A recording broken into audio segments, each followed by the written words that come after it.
Losik ya. Saudara-saudara yang dikasihi Tuhan Yesus Kristus, sebelum saya sampaikan firman Tuhan, sebenarnya saya agak sedikit nervous nih. Karena saya yang paling muda di sini, Pak. Paling muda.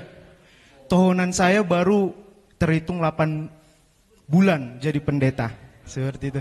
Jadi ketika saya melihat senior di sini, mampu nggak sih gitu? Lalu saya bertanya dalam diri saya, oh ternyata Roh Kudus menyertai saya. Ya gitu.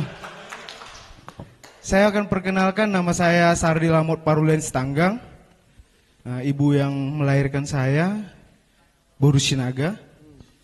Saat ini saya melayani di kantor distrik HKBP Distrik 3 Humbang.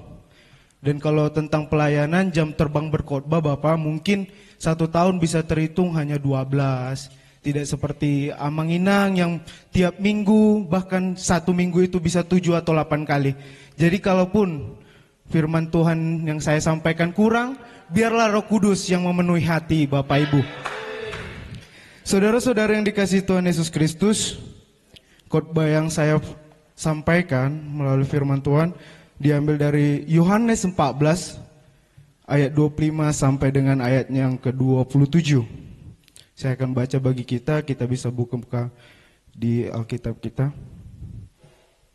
Semua itu kukatakan kepadamu, selagi aku berada bersama-sama dengan kamu, tetapi penghiburan yaitu Roh Kudus yang akan diutus oleh Bapa dalam namaku, dialah yang akan mengajarkan segala sesuatu kepadamu dan akan mengingatkan kamu akan semua yang kukatakan kepadamu. Di ayat 27, damai sejahtera kutinggalkan bagimu. Damai sejahtera kuberikan padamu. Dan apa yang kuberikan tidak seperti yang diberikan oleh dunia kepadamu. Jangan gelisah dan gentar hatimu. Amin. Demikian firman Tuhan. Bapak Ibu saudara-saudari yang dikasihi Tuhan Yesus Kristus, mungkin sekali kita sering mendengar perkataan, bukan perpisahan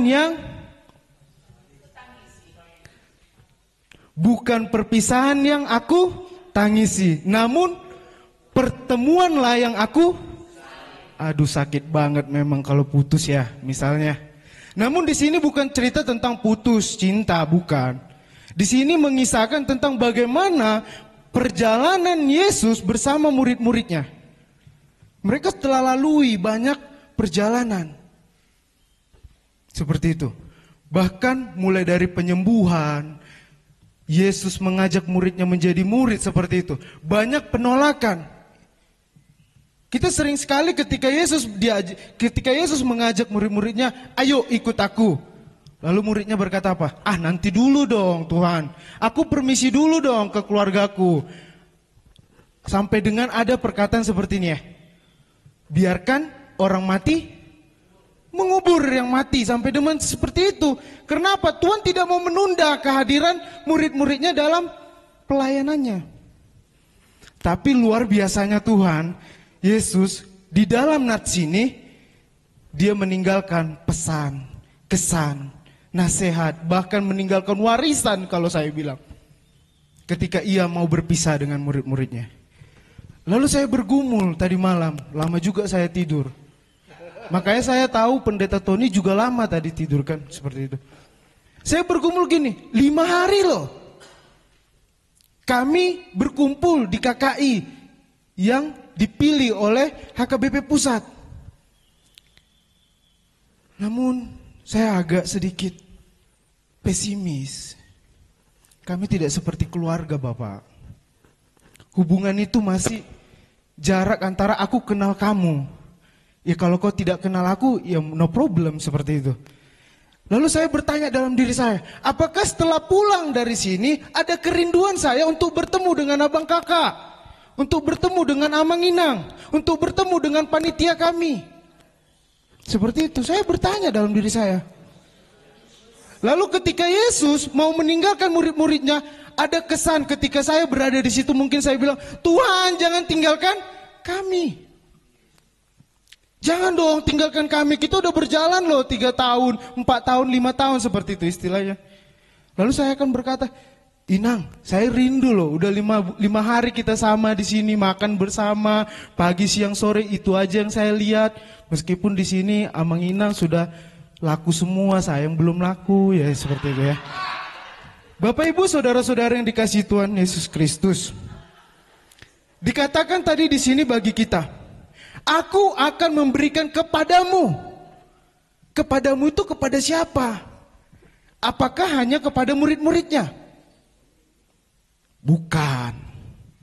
Saya berefleksi dalam diri saya, kata kepadamu bukan hanya kepada mereka, tapi itu saya refleksikan kepada aku, kamu, dia, kita semua yang ada di sini. Karena apa? Perkataan firman Tuhan bukan hanya untuk mereka saat itu saja. Karena setelah kepergian Yesus Kristus, Dia kasih satu kan. Coba Amang Inang buka ayat yang ke-17. Dia katakan apa? Aku akan memberikan kepadamu. Di ayat 26 juga dikatakan, roh penghiburan. Meskipun engkau tidak dapat melihat aku, tapi aku memberikan pengganti. Bahwa Allah Bapa mengasihimu. Jujur saja, jika saya diperhadapkan dengan Allah, siapa Allah? Mungkin saya tidak kenal ya Amang. Saya tidak dapat melihat itu Bapak. Saya tidak dapat melihat itu Ibu. Saya hanya tahu melalui cerita Alkitab. Lalu kita diperhadapkan dengan Yesus Kristus, Sang Mesias Juru Selamat. Jika kita diperhadapkan dalam Matius, Markus, Lukas, Yohanes, kita kenal sosoknya. Bahkan ada fotonya, gambarnya yang notabene memang orang yang berimajinasi menggambarkan seperti itu. Entah rambutnya panjang, pendek atau seperti apa. Namun Tuhan Yesus menyampaikan kepada kita Roh Kudus yang tidak aku kenal, tidak dunia kenal, tapi ia selalu ada dalam hati saudara. Dan itu yang saya alami ketika saya berdiri di sini, ketika saya masuk pertama kali ke STT, Sekolah Tinggi Teologi ya. Saya bergumul lah Mang Inang. Apa saya keluar saja? Saya nggak kuat loh. Saya nggak mampu dengan sifat abang tingkat yang mengospek ya. Mungkin kita alami semua. Bahkan ketika saya melihat, oh ini realita kekristenan. Jika saya perhadapkan dengan pikiran saya, mungkin saya nggak terima, Amang Inang. Terima nggak, Amang Inang? Ketika kita, maaf saya jadi seorang calon pendeta, Bapak. Teman-teman saya sudah jadi S1, kerja di perusahaan dengan gaji 10 juta. Lalu saya calon pendeta 800 loh. Tapi saya berpikir dalam diri saya, oh enggak. Tuhan memberikan bukan tentang dunia ini, tapi ia memberikan yang kekal. Damai yang kekal. Bukan di dunia ini, itu katanya tadi bagi kita. Damai yang kutinggalkan, damai sejahtera yang kuberikan kepadamu, apa yang kuberi tidak seperti yang dunia beri. Jangan gelisah dan gentar hatimu. Saya termotivasi dengan perkataan tadi. Apakah uang, jabatan, kemewahan adalah hal negatif? Tidak. Saya tidak melarang Anda untuk mencari uang. Saya tidak melarang Anda untuk menguasai atau memiliki atau mempunyai uang. Karena bagi saya uang itu baik. Itu akan menaikkan kita ke dalam kehidupan yang lebih baik. Mau sekolah ke Jakarta, mau sekolah ke Singapura, itu butuh uang Bapak Ibu. Bukan hanya ujuk-ujuk kita langsung bisa pergi sana. Artinya uang juga itu diperlukan.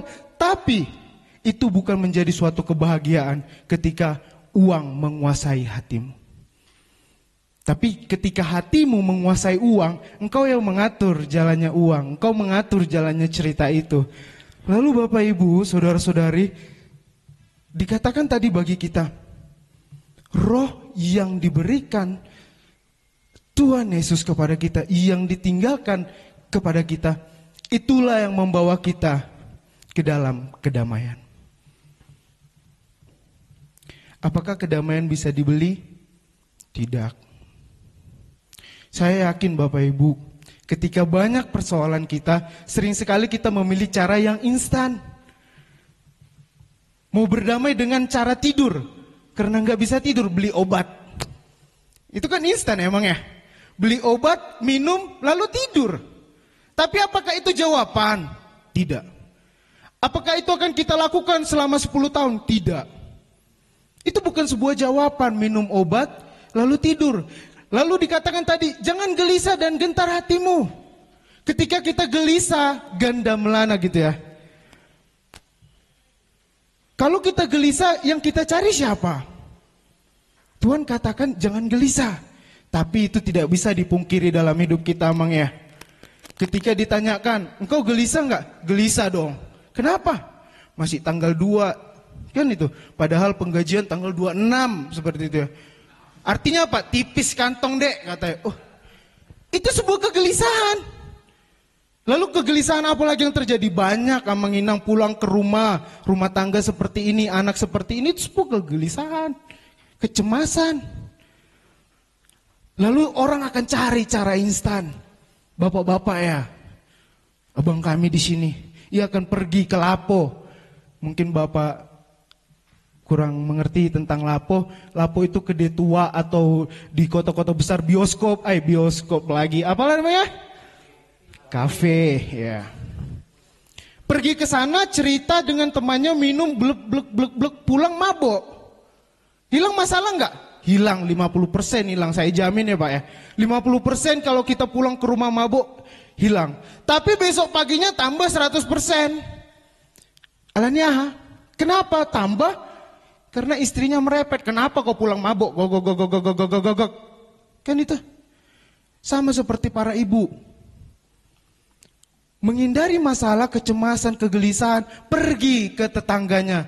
Dicari tahu nibana, dia bercerita tentang semua, tentang keluarganya, masalah dia.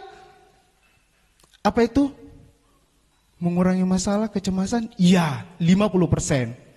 Tapi ketika dia pulang ke rumah, lalu dia tidak berteman lagi dengan tetangganya, bertambah 100%. Bahkan ketika dia kelamaan di tempat tetangganya atau teman curhatnya, dia lupa masak, dia lupa tanggung jawab, dia lupa segalanya.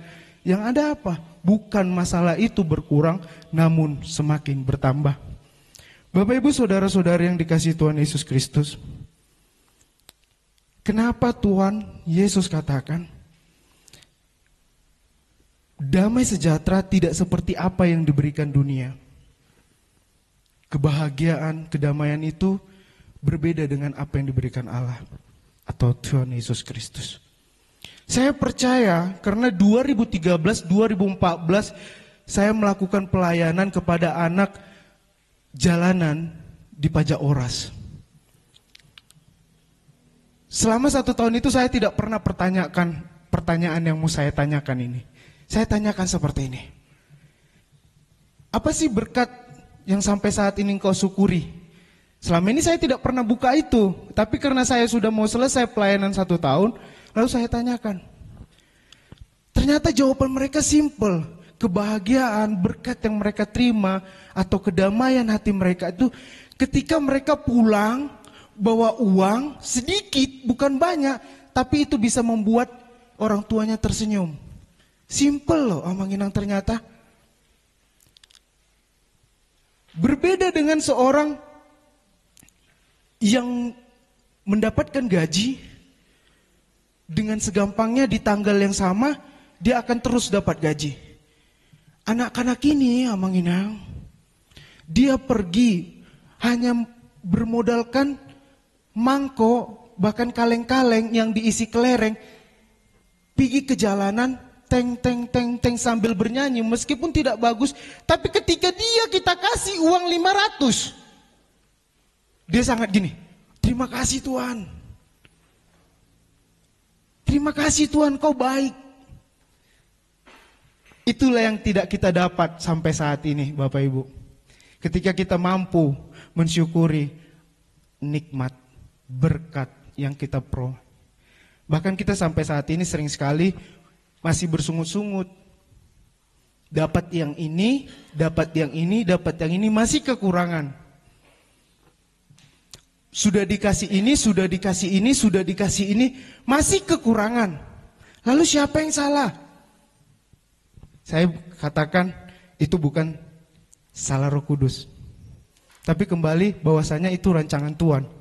Tapi ketika rancangan Tuhan diberikan kepada kita, kita yang lari dari rancangannya.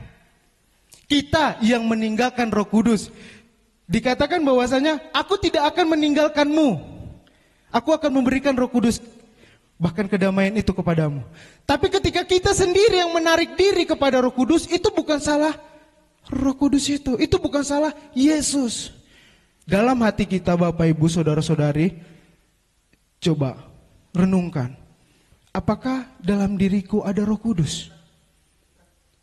Apakah dalam diriku Tuhan itu ada? Apakah dalam diriku Roh Kudus itu selalu ada? Itu yang perlu kita pertanyakan. Dalam kegelisahan, dalam cemas. Bapak Ibu Saudara-saudari,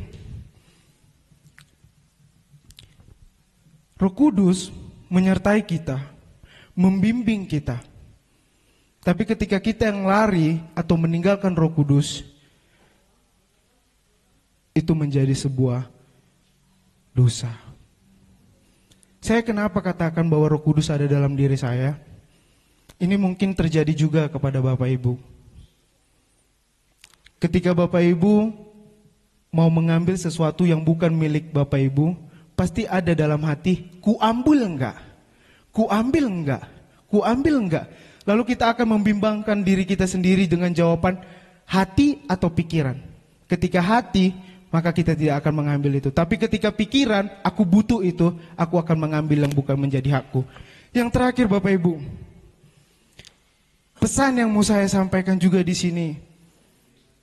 Kita tidak bisa mengandalkan pikiran kita tidak bisa mengandalkan kekuatan kita, tapi saya lebih suka mengandalkan, mungkin Bapak Ibu tahu ya, andaliman. Iya, belum saya jawab sudah tahu. Berarti Bapak Ibu ada dalam hati saya dong. Andaliman itu sering dipakai sebagai bumbu, tapi saya pakai itu sebagai andalkan iman. Amin.